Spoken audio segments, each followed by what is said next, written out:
וגם אני פתאום רואה את הקולות. And welcome back to another episode. This is your host, Rabbi Hillel Kappenstein, director of the Columbus Community Kollel, and it's a great honor and privilege to welcome all of you back to our next episode featuring Rabbi Shimon Russell. Rabbi Russell is an incredible, incredible person. Not only is he a mental health professional, he's a Talmud Chacham. He just wrote a best-selling book that's won secular awards already, and we get to discuss a whole wide range of different topics. You know, first off, we get to discuss what it was like to go into the field of mental health in an age where there weren't many frum therapists around. We discuss the whole OTD phenomenon, otherwise known as going off the derech, people from frum families leaving the derech, and what contributes to that, what maybe causes that. We also get to discuss how to parent when things are normal and when things are not. We also discuss abuse, molestation, and what the negative effects of that may be. We discuss hatsnei halachas, what it means to be going in the ways of the Torah in a modest way, with tznius, with modesty. We also discuss how does one know if they're dealing with choli hanefesh or midos ros, with mental health issues or just bad character traits. How do we know the difference? And a lot more things that we discuss on this episode, so stay tuned for that. To sponsor a Kolot episode, email me sponsorkolot@gmail.com. Again, that is sponsorkolot@gmail.com. This episode's sponsor is Restart. Restart is a career development platform which offers complimentary access to log in and work with live career advisors who will help find meaningful employment opportunities that match what you are looking for. To learn more, visit www.joinrestart.com. Once again, www.joinrestart.com, and learn about your employment opportunities today. And without any further ado, allow me to tell you about our guest.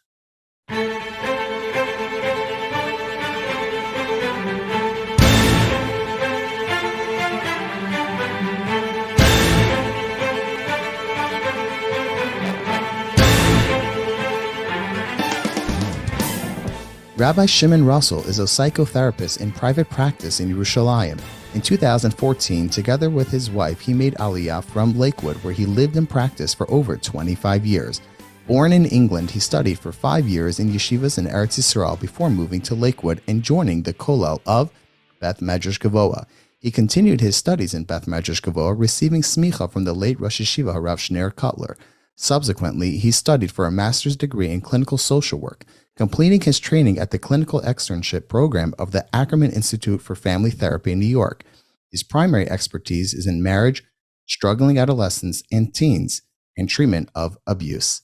Rabbi Shimon Russell, thank you so much for joining Kolot. My pleasure. I'm glad to be here, and thank you for inviting me. So please tell us a little bit about yourself, your background, from childhood, becoming religious, all the way until Rav Shach's advice to go into the field of mental health. So that would take a book.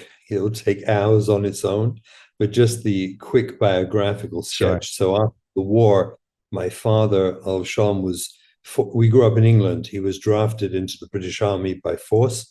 My mother was forced out of London during the Blitz of London and lived with Goyim during her teenage years. By the end of the war, neither of them were particularly frum. But they had the great insight and foresight to send my brothers and I to Talmud Torah. So where we lived in South London, there were no Jewish schools, but there was Talmud Torah after school. And they sent us, and oddly enough, or amazing the hashgacha, that both my brothers and I took it seriously. By the time I was 18, finished high school, I had gone to yeshiva, to Eretz Yisrael. I was already Shomer Shabbos before my bar mitzvah, and the whole family eventually returned. In fact, I was lechaved my bar mitzvah. I was Makaber Shabbos. I was 12 and a half. Then on went to yeshiva, and things just happened rapidly. It was kind of shocking. I ended up in BMG. It was a marvelous, amazing experience. I can't even tell you. I felt out of place, but nevertheless just did my best. And the Olam there was so amazing, so receptive and embracing, and kind of how I grew. During my yeshiva years, I learned in Yeshivas HaNegev, Azata, in Eretz Yisrael for 3 years. And there I would frequently go with my shaylas to Rav Shach and to the Stipler Gaon, Zichron Levracha. They were the two places I would go all the time with shaylas. So I was very non there. Later on in BMG, I was in Kolot, and an episode happened. It was a very sad episode that a younger man took his life. He sat 2 seats away from me. And for 6 months prior to it happening, I saw in his eyes something bothered me very, very much about him. I tried to alert everyone. There were no mental health professionals in Lakewood then, zero, nothing. And after it happened, I had intended a career in chinuch. My chaverim noticed that I had noticed this and was talking about this all the time. And I was good at counseling. I was just naturally attuned to people. And the word went out from some of my chaverim, maybe you should do mental health. Maybe, we need people in this field. This was a big shock to the system. In the end, I was pushed by one of my good chaverim, there's a big Rav, to go and ask Rav Shach what he thought. It wasn't that Rav Shach plucked me out of BMG to be a therapist. I went to Rav Shach, intending to be in chinuch, being in kollel, and I thought he'd knock it out of me. Quite frankly, I thought he would just go back to kollel, go learn. I had good jobs in chinuch offered to me already. And the exact opposite happened. It was astonishing. I told him I wanted to be in Avodas HaKodesh. Avodas HaKodesh, that was I wanted my life there. And Rav Shach said to me, Heint, das is Avodas HaKodesh. Mental health is Avodas HaKodesh. And he was very, very, very mechazik me, and basically got me to give my word that I would do it. And afterwards, he was very helpful to me. Later, really soon after that, Rav Shach wasn't really well anymore and you couldn't contact him. But I got him right at the end where he was able to give me the chizuk and the real chizuk to do it. In fact, he walked out into the street with me. And I had a car coming for me, and he walked down to the street holding my arm, being mechazik me, Heint, das Avodas HaKodesh, insisting that I would do it, and I did, and the rest is history. Wow. And it's amazing how things have changed since then, how many mental health professionals there are in Lakewood since then. Quite a turn. And it's nice to hear that we're interviewing someone who may have pioneered that and where the advice came from. Can you share with us some of the early issues you started working on? Well, I did something that no one should do anymore, and I recommend to everyone not to. I did everything. I did absolutely anything that came my way. I had no clue what I was doing. I was feeling my way. I was very alone. There was actually one other person, a lady, Mrs. Cohen. She was part-time, I think, at that time. I believe I was the first full-time professional in Lakewood, mental health professional. I had no clue what I was doing. I was really honestly feeling my way, taking everything and anything. I went to workshop upon workshop, training upon training for the next 10 years. I just did as much training as I could, trying to feel out what was I good at. What did I feel connected to? Instead of doing, and I shrunk over the years. I kept shrinking what I was willing to say I'm good at and what I was willing to actually deal with. Today, I tell young professionals, you have to specialize. I mean, there's so much room. Specialize, find something that you can really become really expert in.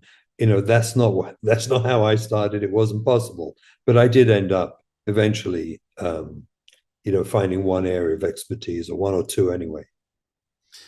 And can you explain to our listeners the OTD phenomenon, what that is, what circles that's in, and your personal story learning the issue? Well, the OTD phenomena, I'll say like this, my first 10 years, we didn't really know much about it, but we were beginning to see more and more kids struggling and going off. No one really understood it yet. Most people assumed it was dysfunctional homes, poor parenting. Somewhere around mid to late 1999, the Jewish Observer, which was, by the way, the only magazine in those days, was the only one that existed, I think. Perhaps there were others, but as far as I know, it was the only mainstream magazine I remember that I ever got. And the Observer published an article from a very leading mechanech. They used to bring out like a gray box to highlight an important point. And one of the gray boxes, it was about the off the derech struggling teens. And the box said that the overwhelming consensus of Orthodox mental health professionals was that children going off the derech were coming from dysfunctional homes. Now, for the first time, I was very quiet till then, but this caught my eye and it really troubled me. It troubled me for two reasons. I knew it was wrong, but it deeply troubled me. Number one, because when we shame parents publicly, when we make parents and the community believe a rhetoric, a language that parents are the cause of kids going off, well, then all parents ashamed of allowing their child out the house, dressed a certain way, perhaps acting a certain way, will desperately attempt to micromanage the life of their child before they walk out the house because they don't want to be shamed publicly. That battle will then actually grease the rails of pushing kids off the derech. It made it worse. That rhetoric wasn't true, and it made it worse. It was incredibly dangerous. I also knew it wasn't true because our oldest daughter at that time had started struggling and was clearly going off the derech. And my wife and I knew we were a very highly functional home. We were healthy, we loved each other, and we loved our kids. And we couldn't understand at all how and why this was happening, what this was about. So I knew it personally, I knew it professionally, and it really troubled me. So I wrote with a colleague of mine, together we wrote to the Jewish Observer a rebuttal to that article. The Jewish Observer published our letter, and apparently the response was so overwhelming in favor that they asked us to help put together an edition which came out, the famous Jewish Observer of November 1999, that actually the entire edition was on kids on the fringe, and it was reprinted twice. It was reprinted a second time because they ran out of copies. It never happened before. And suddenly the phenomena of OTD had arrived. It was now a subject that we talked about. Following that, I became the director of Our Place, the drop-in center in Brooklyn for struggling teens. I was the clinical director there for about 10 years. And it was during that time that, together with the mentors, the wonderful heroes, these amazing people who were working there, we together sat and kind of tried desperately to work out what works and what doesn't, and what is this really about. And we did a lot of mentor training and a lot of self-training and self-awareness to understand really the truth of what was happening, what was it really about. And you mentioned that you had a daughter struggling with this as well. Are you comfortable sharing maybe some of the lessons that you learned or some of the low points and how you got through with all of that? Okay, so again, you're asking me, this is like a 10-hour lecture, some of the lessons, just some. Look, the more our eldest daughter struggled, we slowly realized, as I tried to help her through the years and do what we could, we went from school to school. People tried, they were really caring, who tried to reach out to her, but it just got worse and worse and worse. Eventually, I actually opened a school for her in Eretz Yisrael, a post-seminary. She was kicked out for the last program, and she asked me, "Ta, you know what I need. Could you open a program for me?" I thought it was mad. I was in Lakewood, but I wired her $10,000, Western Union, and I told her, go rent an apartment. There were two other girls, three of maybe, and we started a program that ran for about 10 years, a post-seminary program that really helped these kids get their lives back and put their lives together. It was remarkable, a place called Tikva. Remarkable, amazing staff, and I would fly in regularly and try and help them. The thing I realized that was happening was that they were affecting each other. I had other children who had similar types of learning issues and struggles, and they just couldn't make it in the system. As bad as they tried, they couldn't. And it was a real struggle realizing this was happening with a number of our children, and we couldn't stop it. That was the low point, to realize that it wasn't going to be reversed. We weren't going to actually find some magic therapist or Rav or Balashkofa or Makarev, anyone, anywhere who had this magic pill or this amazing insight or the wisdom of the ages that they could just sit down with a 15, 16-year-old teenager who was angry and struggling and say something to them that would change their lives. Like this didn't exist. And that was the most painful awareness, to realize this was not going to happen. And I think that, what happened because of that is that my wife and I came to terms with the fact that this was our new life. This was our new norm. We were going to give up the picture and image of the type of home that we fantasized about when we got married, that when we held those babies, we thought this was going to be the Torah de Kishivisha home and the type of nachas we were looking for. And we had to give that up. And we got enormous nachas in different directions, in other ways. Trust me, we wouldn't trade what we went through for a more conventional life that we had anticipated. But it was accepting the new norm, that we had a new life's purpose. And that new life's purpose, actually, I had no idea at the time, would eventually flourish and magnify into the place I find myself today, where I'm embarrassed to say how many people, I'm connected with and listen to the drushes through Kesher Nafshi and a machazik from it, and the book, the success of the book. It's just mind-boggling. And it all came from that, but it was accepting Kadosh Baruch Hu had his own plan. As my Rabbi, Mashgiach from Etzil Solomon Shlita, he said to me one time, and we were close enough that he could say this to me, but he said to me, Shimon, he said, I have to tell you the truth. If I was the Rabbi Shalom, I wouldn't waste my time giving you the regular kids. I'd only give you the struggling ones. And I took it well because I knew it was true.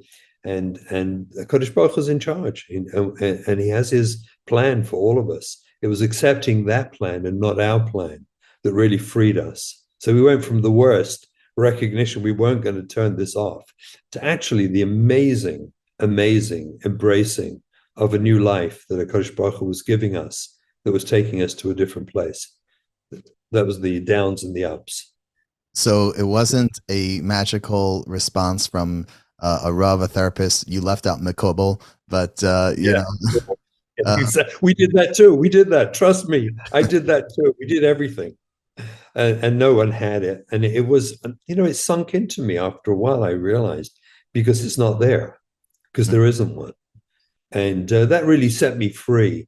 Plus the Jewish Observer experience. I was involved with Nefesh in the early days, Nefesh International, and we ran some, together with a dear colleague, Dr. Norman Blumenthal, we ran 3 or 4, I forget now, really important cutting edge conferences, trying to work out what was the real issues, like what was really happening, because Beichsfaras, and just guesswork and blaming parents clearly wasn't working.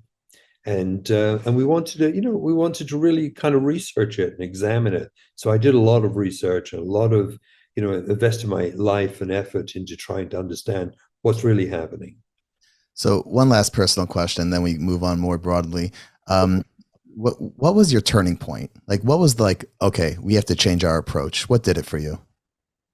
It wasn't working. I ask my clients frequently, when they tell me what they're doing and how they're dealing with life, and they get very upset that, I'm doing everything I'm told to do, and they get very upset about it. So I usually lean into that question with tremendous empathy and ask people, so how's that working for you? If we're repeating the same things and it's not working, so then we have to ask ourselves, well, maybe then we're doing the wrong thing.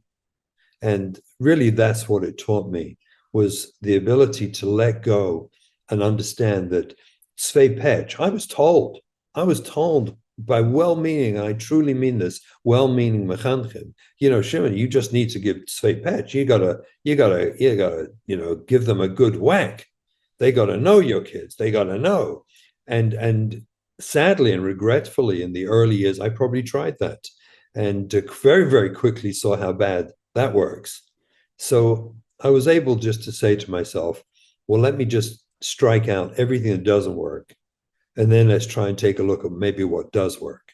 And it was that was the changing point, to recognize there was no conventional wisdom anywhere at all that was helping us with struggling teens. Nothing. Mhm. So now we have to look for something new. So the conventional wisdom of dysfunctional homes did not turn out to be correct. Can you No. share with us some of the what you've seen from your experience? And I know your area of work, your expertise is within the Haredi community, but within that, can you share with us some of the reasons why you think people go off the derech? Well, all the research I've done, I did significant significant research over the years, both with my client base and then outside. Because of my work, I get exposed to different communities and people in talks and other places. I meet a lot of people. What I've concluded is the underlying reality of the derech is trauma. Trauma, see, the word trauma, if you take the word trauma, just for layman's terms, the word trauma really translates. If it was Yiddish, Hebrew, or Aramaic, we'd have to teach it in English. So the word trauma means disconnect.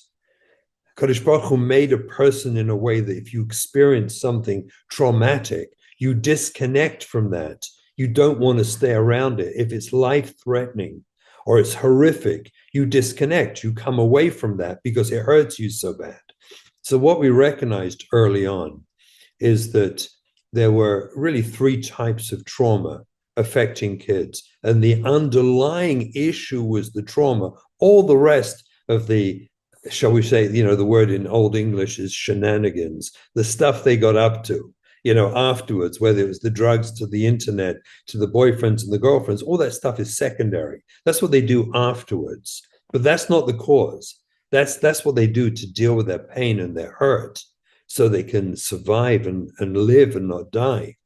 The real issue was trauma. We discovered it in three areas. Sexual trauma, molestation, and sexual child abuse seem to account for the vast majority of kids going off. We know that now, and people, when I first said this, people got very mad with me about it because it just seemed outrageous. But today, it's been, I've been vindicated and it's been validated many times that we're looking at a very high number of kids in our community who unfortunately experience sexual child abuse. And that's something that we have to face, and we are facing. And Baruch Hashem, there's a lot of people involved now trying to help deal with this. There are those from that group who shut down their feelings and emotions completely, only to have to deal with it when they get married, which is like a real crisis and problem. Like, you can't escape from it. Nobody escapes. You can't be sexually abused and just go on life like nothing happened, right? Unless, of course, you come from one of those very, very unique, resilient homes that maybe we'll talk about later. But for the vast majority of people, you either shut it down and have to deal with it in your marriage, which is a disaster, or you go off the derech, because one of the pillars of the frum world is Hatznei Aleches. And it's one of the things that's bashed into kids' heads during those teenage years. Appropriately so, they're reinforced, both boys and girls, in Hatznei Aleches and covering your body and Shmir Sinayim and Shmir Segul. It's very much, it's not something that we do. It's who we are. It's not a religious thing you do, like shaking a lulav is something you do. You're not a lulav, you shake one, right? But Hatznei Aleches isn't something you do, it's who you are. It's part of the fabric of the essence of a human being. So when that's shaken, and you're in a world that says if you're aware of yourself in this way, then you're bad, you're like a guy. There's something wrong with you. So when you hear those messages repeated, you just need to get away from those messages. So unconsciously, that drags these kids, and sometimes quite consciously, off the derech. The second most common trauma is learning trauma, is kids who, for a number of reasons, the learning is just not attuned to their natural ability to be able to learn. And this is also the third level of trauma I call de facto learning disabilities. They're not disabled kids, but they're kids who are growing up in an environment, life of some sort, where maybe there's illness in the home, or serious financial problems in the home, or maybe they're adopted, or as a child, or foster care. They're in a circumstance where they're not free to be able to learn well. They're tsaros on their head. So from the real learning disabled kids to the kids with a schwache Kopf, to kids who are living in an environment where they're not able to bring their full mind to be able to learn. In the system we have where the second amud of our lives is learning Torah, if you can't learn, then you feel worthless. And that's traumatic. I originally was mechadish these words, learning trauma, some years ago. People thought I was kind of mad. Today, even some of the world experts in trauma are fascinated by the language learning trauma, and they see it's true. Of course it's true. So it's trauma is really the underlying thing that disconnects the kids. Once they disconnect, because they can't be around something that affirms you're worthless, you're a nothing, or you're a guy, you're just a horrible person. You can't be around that. So you disconnect. Once you disconnect, there's the internet, there's drugs, there's boys, there's girls, there's movies, there's whatever you want. That's all afterwards. That's not the cause. The real underlying cause clearly is trauma. And that's what, Baruch Hashem, has taken many, many years. But I think the world has woken up to that and is beginning to see that truth. So I would imagine, well, he said a lot right there. You know what, before we go to our next question, can you maybe describe a little bit of how do you understand hatsnei halachas, being tznius, modesty? You mentioned our way of life, and that's, something that people, if they get disconnected, they go against. So how do you understand what that concept is of hatsnei halachas and how they go against it? Hatsnei halachas is a core Torah value. It's a core. It includes not just how you clothe yourself, like for girls, tznius, which they are told about and reinforced from the time of their early childhood, constantly being told about tznius. Don't sit like that. Don't put your legs like that. Cover this, cover that. They're constantly, it's part of their life. Well, also with boys, when they get older towards, the teenage years with shmiras einayim and shmiras haguf, of course, it includes lots of things like walking humbly, being a humble person. Like if you're wealthy enough to donate a big building, you don't put a 20-foot high neon sign flashing with arrows announcing your name. You put it modestly on the side of the building to encourage other people they should give to. The hatsnei halachas is part of the life of being a Jew, but it's very much to do with how you present yourself to the world, to present yourself in a humble, modest way. The problem with that is that, well, there's no problem with that. That's gewaldig. That's a Torah value. It's the way it should be.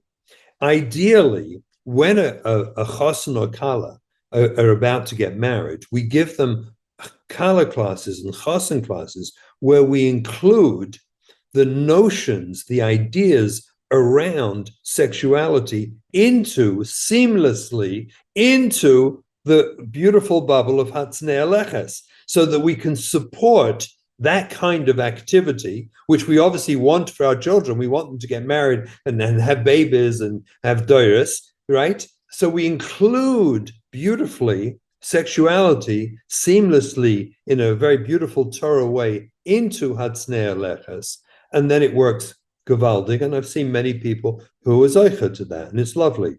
What happens with sexual abuse, and it can happen very, very early in life, is that while there's one bubble of hatsnei halachas, they now have a different bubble of sexuality that not only doesn't go seamlessly, but utterly contradicts all the values of hatsnei halachas. And these poor children are completely isolated alone, fully aware of themselves now as being sexual, having private parts. They're fully aware of it. They may, do you understand? I don't want to go too detailed, but you understand they're fully involved in that world and aware of that world. But not only does it not belong in this world and can't be supported, it's the antithesis of hatsnei halachas. It's the exact opposite. The message they get all their lives, unfortunately, till treatment, the message they get is, because you're sexual, you're bad. We look at you as bad. You're a Russia. There's something evil about you. You're like a guy. You're not even Jewish. It's like awful kind of language that comes across to them, notions and ideas. That is traumatic. It's not the event. You understand? It's rarely the event that's the trauma. It's the impact upon development, especially sexual development, but personal development, where the abuse is. It utterly abuses them by segregating them and taking them out of the norms of the Torah world. Does that make sense? Are you getting that? Yeah, and I couldn't be more thankful that I asked this follow-up. That was an incredible response and beautifully articulated. Sounds like a lot of wiring takes place that is just off. And once it happens in one area, then it just spirals. Oh, absolutely. Absolutely. The wiring issue is huge.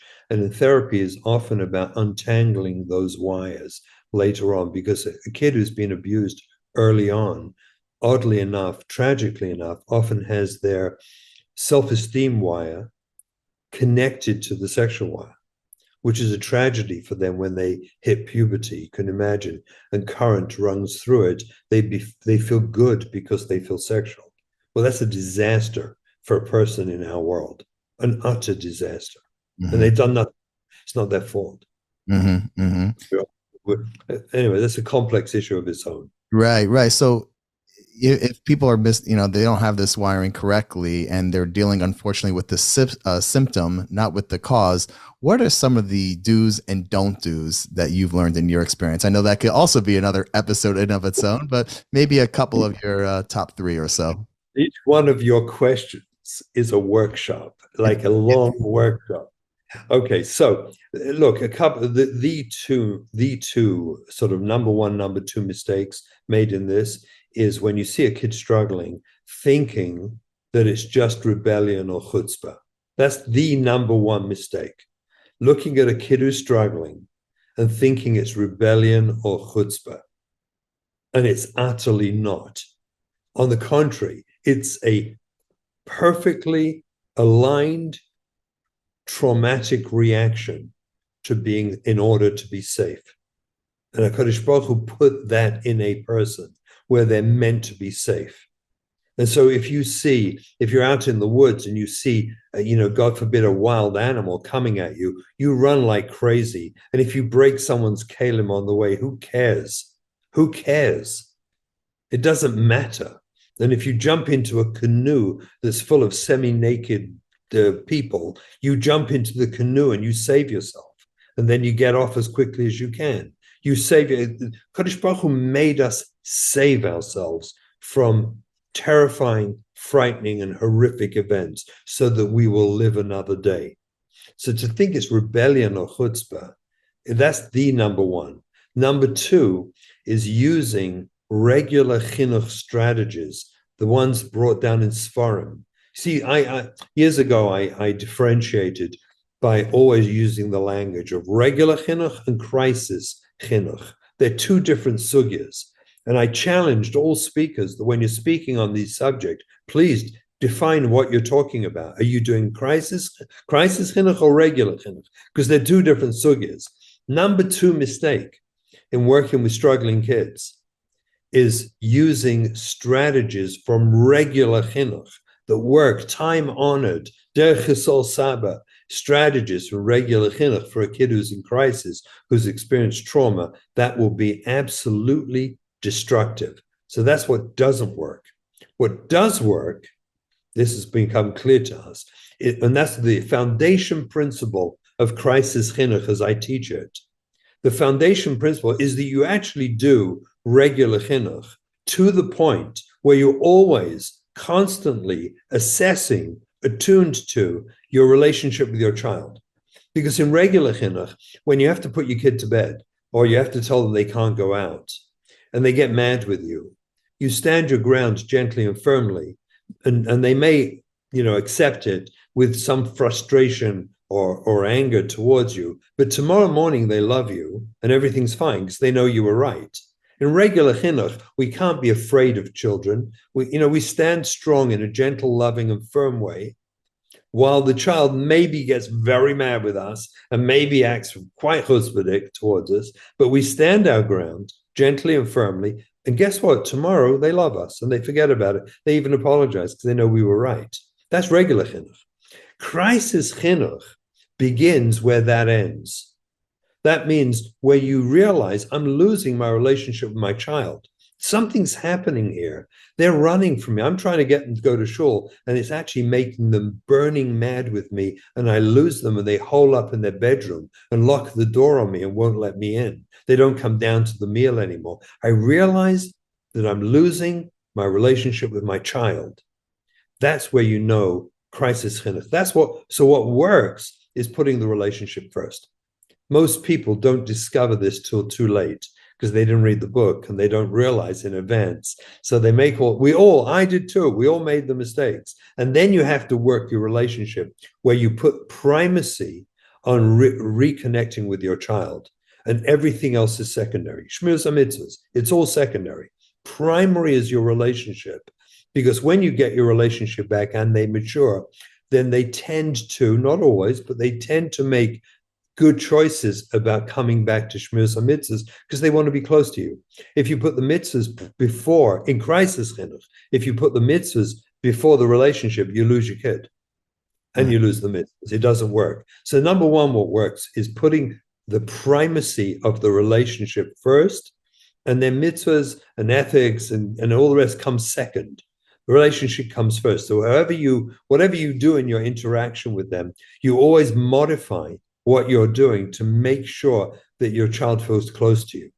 The second thing that works is always being patient. There's no rush here. Kids go off rapidly. When they break, they're gone within 3 months. They go from Beis Yaakov girl to running around with jeans and a tank top in 3 months. They're gone. Getting them back can take years, 7, 10 years, 15 years. I often say that the real tikkun for most kids won't happen until they're somewhere between 30 and 40 is where it really starts happening. When they've got their own kids and they're bringing them up, they begin to understand life better, where the final healing happens. They may come back to Shmiras HaMitzvahs early on, or to be, ethics and derech eretz in their 20s, but the real healing doesn't happen until later. So be patient, see the big picture. And if you are patient and see the big picture, chances are you're going to see a different picture. And that's where the nachas is going to emerge. Let go of nachas, let it go, and work on your relationship, and everything else should unfold. Is this where the whole terminology of unconditional love was, kind of came about? Unconditional love is a weird thing because that was used in regular chinuch. And personally, I think it was a mistake. Mm-hmm. I think, Spock and the early thinkers, they thought it was going to work. And actually, kids desperately need structure, rules, and discipline. I used to say rules, structure, and discipline, but I changed it. It's really structure, rules, and discipline. All kids need that. And so unconditional love doesn't make sense in regular chinuch. The regular chinuch for midara doros was always meted out, shall we say, or the hadracha of it was by withdrawing love and showing disappointment, frustration. You withdrew love, show frustration, and kids straighten down. Well, in regular chinuch, that more or less works for most kids.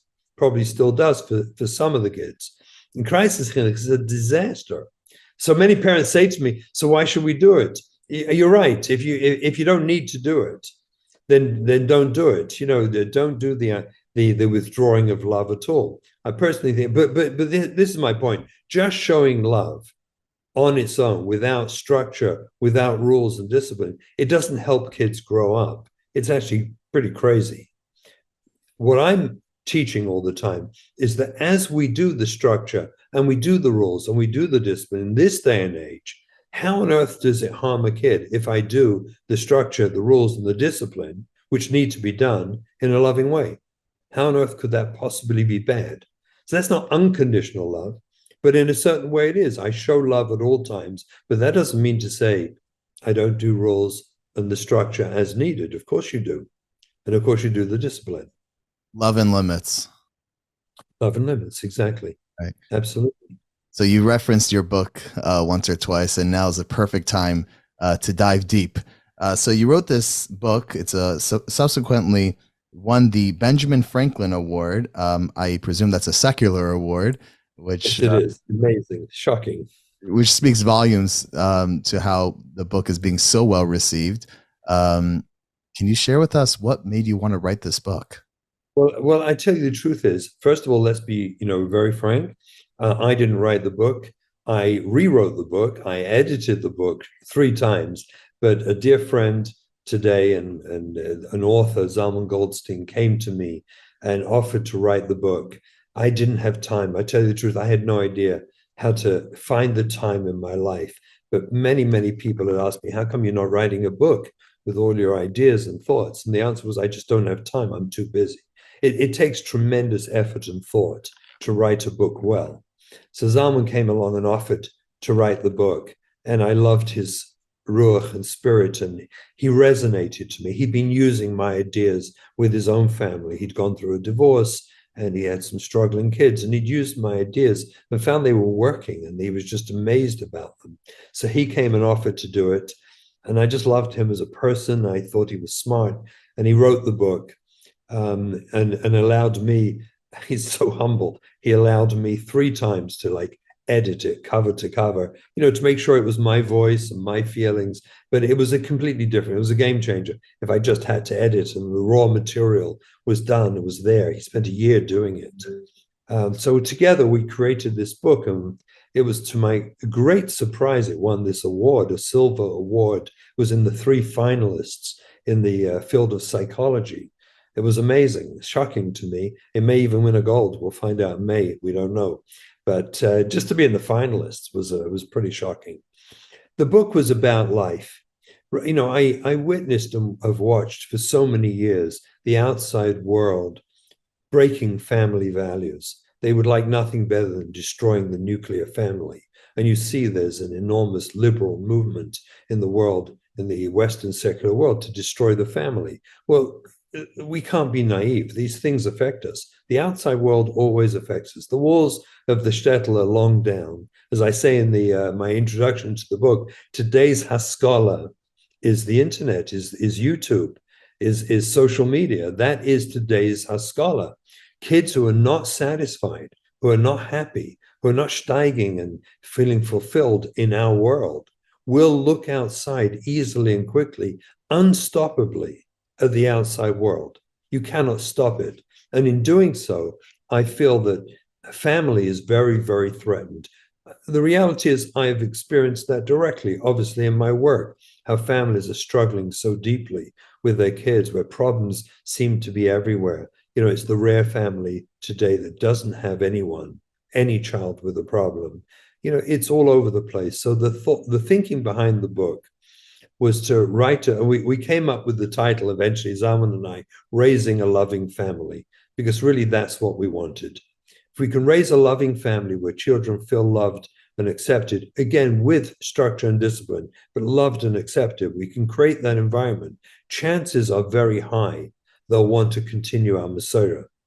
They'll want to continue our way of life. So to me, it seemed one of the greatest ways to help create the ongoing resilience of our community and life was giving the insight how to create a loving family based on, my experience and work and research over 30 years. So Raising a Loving Family is the name of the book. By the way, where can where can we purchase the book? So Jewish bookstores will have it, or you can get it on Amazon. On Amazon. Okay. And nothing like a good teaser. Can you share with us a highlight of the book? Well, the book goes through. Remember, the book is about regular chinuch. First of all, it describes. The book was written in my mind when I wrote the book, and I told Zalman, when you're writing, this is what I want you to think. We're thinking about this book being given by everyone to newlyweds. Give them the book when they get married. Give them 2 copies, one for husband and one for wife, and let them both read it and study it together. The idea was give them the information. I've heard from so many people who've come to therapy or come to workshops afterwards when they've already seen the problems, and they lament deeply. How did I not know this when I first got married? Why did no one tell me this information? So I took the information that I've been teaching and sharing over the last 20 years, probably. I've been speaking publicly 25 years. We took all that information and tried to, sort of put it into a book in a way that was good for men and women. And when I say that, I mean it quite honestly. Women read books like this. Did you see the book? Here, look, here's the book. Yeah. You can see the book, right? It's a book. The cover appeals to women. Men don't pick it. Women will pick this up. But the insides have to appeal to men. And I was quite makbid that every page has to have a chiddush. If you don't do that, men won't read it. Ruba de Ruba, most men just can't. But every page, literally, of the book has a chiddush somewhere, something interesting, something novel that you probably not heard before. It became a profound read. The feedback I'm getting from people is quite astonishing. I mean, I heard Rabbis who are giving it all their Hasidim and telling them all to read it. It's remarkable. So regular chinuch, creating resilience in our children, helping people learn about this wonderful word attachment, how to create attachment, which is connection. And I teach that, for years and years I've been teaching it, but I wanted that to be brought out in the frum world. I made a decision about 5 years ago to talk about it as much as possible. Today, everyone's talking about attachment. It's amazing. I wanted to talk about the role of marriage, of working on your marriage. What is your marriage for? How do you develop your marriage? Like, what is it for? What's the gift of marriage? And how do you make your marriage something that's so profound? Your children will want to be close to you. They'll feel loved and cared for. They'll want to emulate you and go in your ways. Well, that's the role of marriage. I put a section there on, we call it the world of emotions, but it's really about trauma. There's so much trauma in the frum world. We have 200 years, 2,000 years of trauma. Wikipedia lists, interestingly, I think about 465 expulsions of the Jewish people from Yetzias Mitzrayim and on. I think it's about 406 from countries and cities, expulsions. We've been expelled and destroyed and killed all over the centuries. Then the Holocaust in our time. We have a lot of trauma in us still from the Holocaust. That's going to take generations to go out. Then you've got the sexual trauma and the learning trauma. There's a lot of trauma out there. So I put a section on trauma so that people could understand what trauma is, identify it themselves, and then seek ways or understand what are the options and ways to get it treated. I actually gave that section to a friend and colleague, probably one of the senior people in the world of understanding trauma in the secular world from the universities, Dr. Stephen Porges, who I became very friendly with. And he did me the great honor, which is pretty amazing, of editing and reviewing that chapter on trauma to make sure it was right. And I was so grateful to him for doing it. So there's a section on trauma. And the final end of the book really is about what do you do when it goes wrong? Because it will for many people, despite the best efforts, it goes wrong. So how do you understand the underpinnings, the broad conceptual underpinnings of crisis chinuch, not specifics, because that's unique to every child and every family, but the broad conceptual philosophical underpinnings of crisis chinuch are laid out in the final chapters of the book. So it gives you the whole family life from beginning to end, how to do it right, how to build your marriage, how to attend to your trauma, and then, build attachments and resilience and what to do if it goes wrong. Wow. Everyone should go buy it right now. We'll finish listening to the episode and then go buy it. But my question is that we've spent so much time talking about from the parents to children, but what if someone finds themselves a child of, not the most optimal upbringing? What should the child do? An adult child of childhood abuse. I did a whole podcast on this one time on the Coach Menachem show about emotional neglect. Adult children suffering with it. Look, the answer is when you recognize that you're hurting people you love and you can't seem to stop doing it, chances are you're suffering with trauma. You're self-protecting. You're not a bad person, but you're protecting yourself because you need to save yourself. That's what trauma does. It disconnects you. It makes you essentially self-centered, as you should be, in order to protect yourself. So if you recognize you're consistently hurting people you love, well, go get help. There's so many amazing therapists today. I mean, it's just remarkable what's happened in these last 30 years from the very beginnings. Like I said, when I think I was the first and only full-time therapist in Lakewood. Take Lakewood or any frum community, Baruch Hashem, they're a marvelous, very, very well-trained therapist. And today, we've made that transition where working on trauma is now understood to be mainstream, that there's so much trauma in our community. So if you're an adult survivor of childhood trauma, emotional neglect, emotional abuse, go get help.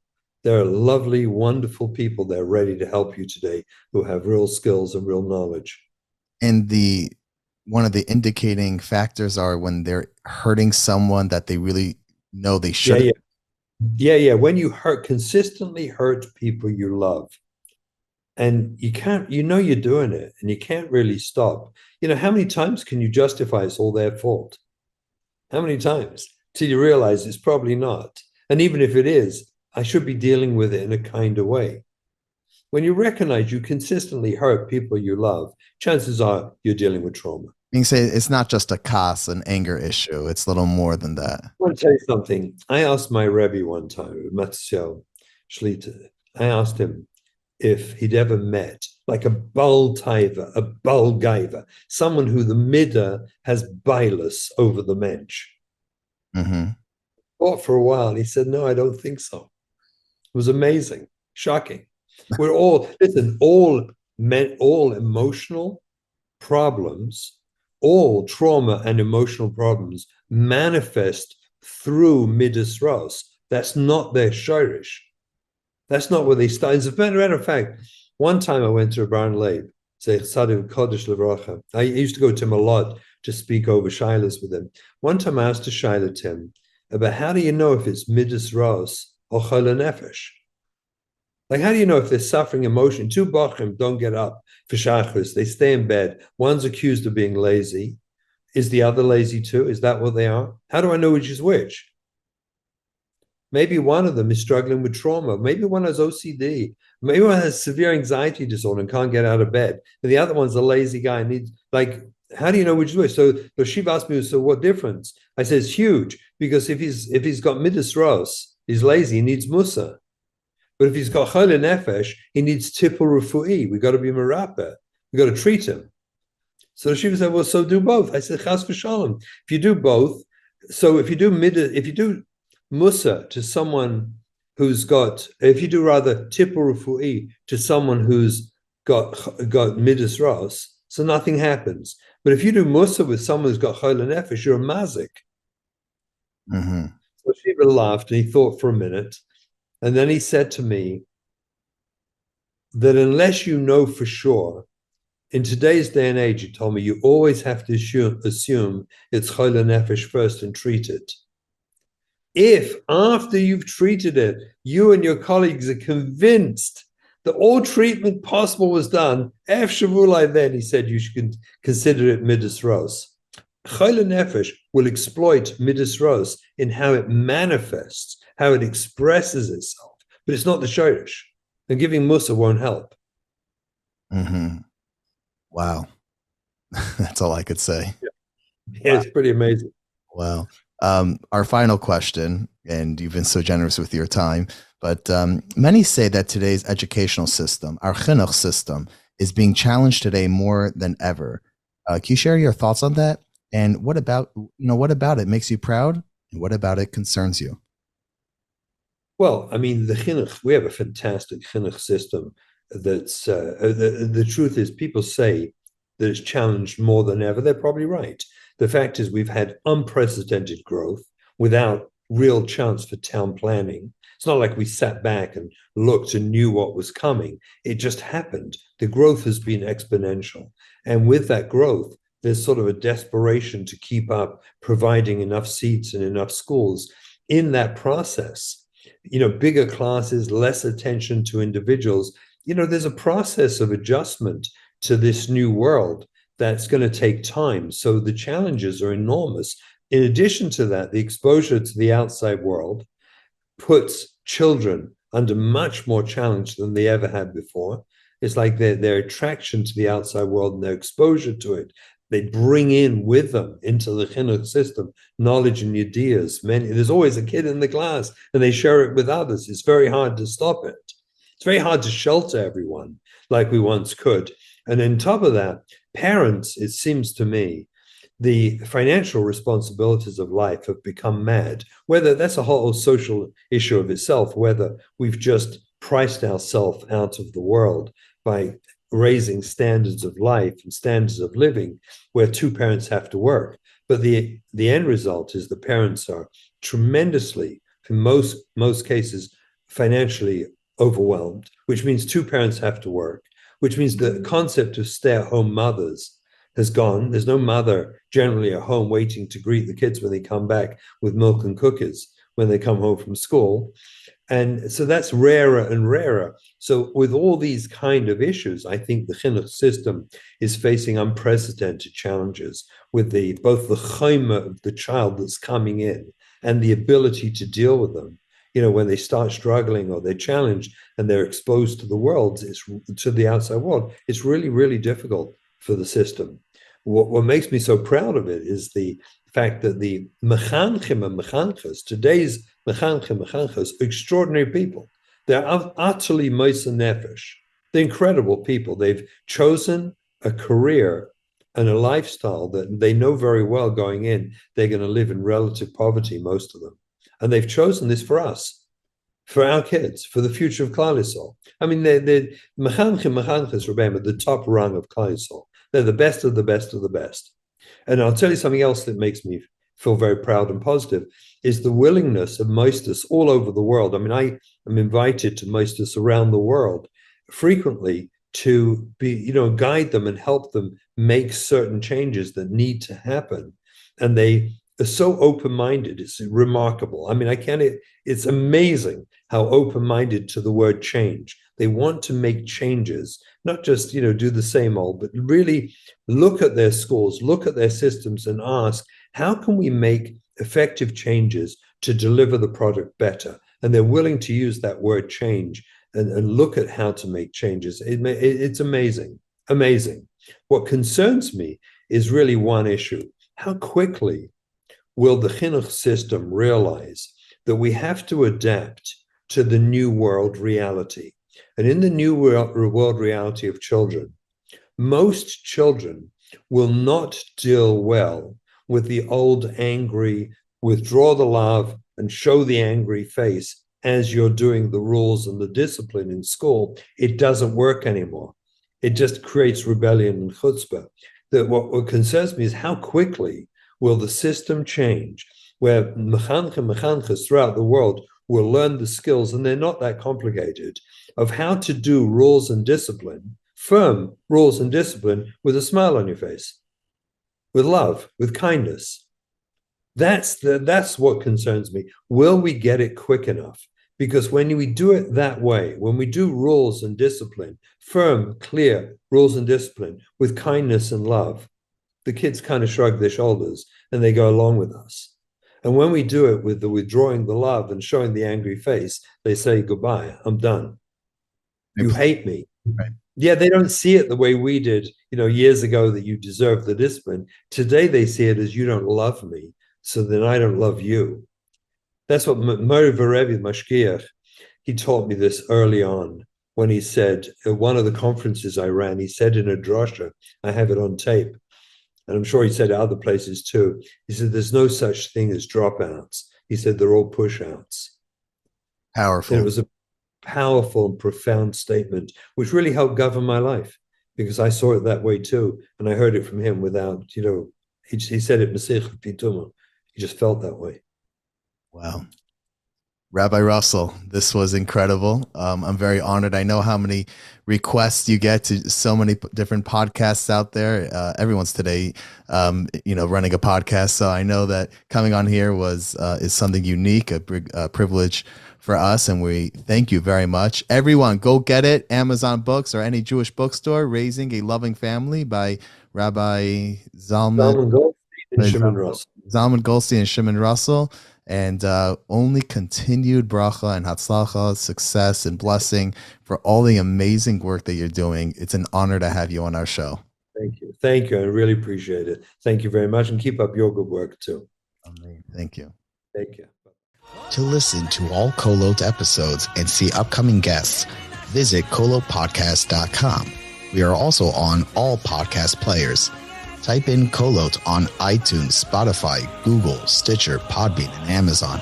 Share with your friends and please make sure to give us a 5-star review. Kolot is a project of the Columbus Community Kollel, a full-time Jewish learning center in Bexley, staffed with high-caliber Torah scholars. Ever since 1995, boys, girls, men and women from all backgrounds and affiliations have found many opportunities to connect with Torah and mitzvos at the Kollel. Whether it's a study partner, an engaging lesson, or a program, the Kollel is your one-stop shop for all your Jewish learning. If you want to know how you can benefit from the Kollel, visit thekollel.org.